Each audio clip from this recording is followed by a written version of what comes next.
മന്ത്രി കെ.വി. ഗണേഷ് കുമാർ അധ്യക്ഷനായ NSS Pathanapuram taluk union committee പിരിച്ചുവിട്ടു. യൂണിയനിലെ ഏകാധിപത്യ പ്രവണതയിൽ പ്രതിഷേധിച്ച് 10 കമ്മിറ്റി അംഗങ്ങൾ കൂട്ടമായി രാജിവെച്ചതിനെ തുടർന്നാണ് നടപടി. കോറം നഷ്ടപ്പെട്ടതിനെ തുടർന്നാണ് കമ്മിറ്റി പിരിച്ചുവിട്ടത്. തങ്കപ്പൻ പിള്ള ചെയർമാനായുള്ള അഡ്മിനിസ്ട്രേറ്റീവ് കമ്മിറ്റിക്കാണ് യൂണിയന്റെ താൽക്കാലിക ചുമതല നൽകിയിരിക്കുന്നത്. അഖിൽ കെ വിവരങ്ങളുമായി ചേരുന്നു. അഖിൽ, ഏത് സാഹചര്യത്തിലാണ് ഇപ്പോൾ ഈ കമ്മിറ്റി യൂണിയൻ പിരിച്ചുവിട്ടിരിക്കുന്നത്? വിവരങ്ങൾ. ശ്രുതി ആര്യ, ഇന്ന് വൈകുന്നേരമാണ് ഇത്തരത്തിൽ NSS ജനറൽ സെക്രട്ടറിയെ കണ്ട 10 കമ്മിറ്റിയിലെ 13 അംഗ കമ്മിറ്റിയാണ്. അതിലെ 10 പേരും രാജിവെക്കുന്ന ഒരു സാഹചര്യം ഉണ്ടായത്.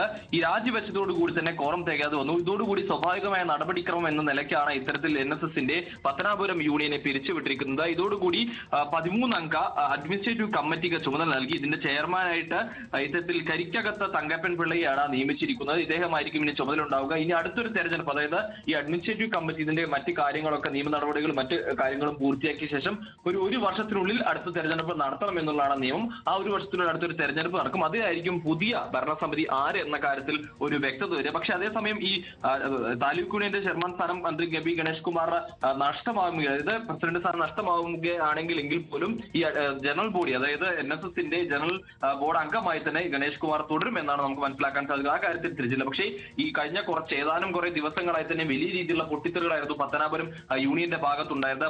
കഫയുടെ ചെലവ് വരവ് കണക്കുമായി ബന്ധപ്പെട്ട വിഷയങ്ങളിൽ, ഒപ്പം തന്നെ അതുമായി ആ വിഷയങ്ങൾ കഴിഞ്ഞ യോഗത്തിൽ ചോദിച്ചിരുന്നു. ആ സമയത്തടക്കം ഗണേഷ് കുമാർ ഏകാധിപത്യപരമായ നടപടിയാണ് സ്വീകരിച്ചത്.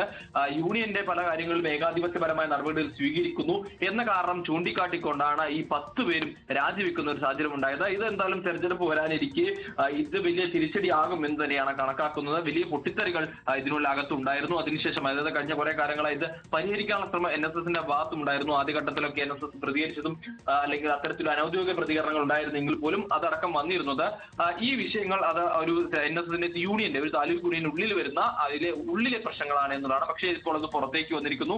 10 പേര് രാജിവെക്കുന്ന സാഹചര്യം, അതിന് പിന്നാലെ സ്വാഭാവികമായി കോറം തികയാതെ വന്നതോടുകൂടി തന്നെ ആ യൂണിയനെ തന്നെ പിരിച്ചുവിടുകയും ചെയ്തിട്ടുണ്ട്. അഖിൽ കെ ആണ് വിശദവിവരങ്ങൾ നൽകിയത്.